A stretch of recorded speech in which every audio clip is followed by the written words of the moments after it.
Redwing is an aerial logistics enterprise focused on the public and private sector last mile healthcare delivery.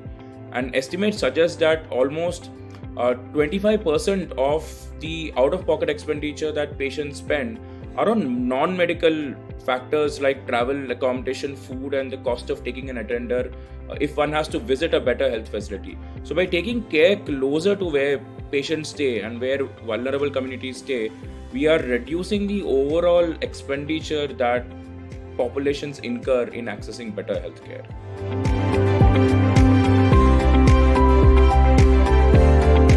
The USAID and SAMRIDH partnerships helped us set up India's first healthcare drone networks in the states of Arunachal Pradesh and Odisha.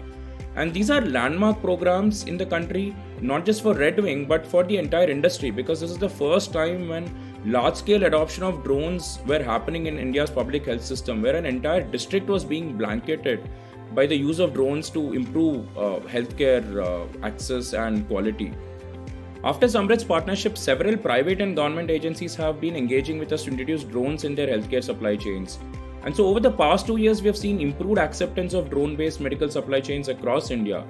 And SAMRIDH has helped us position ourselves better in the healthcare ecosystem nationally by showcasing our programs at both the state and the national policy levels.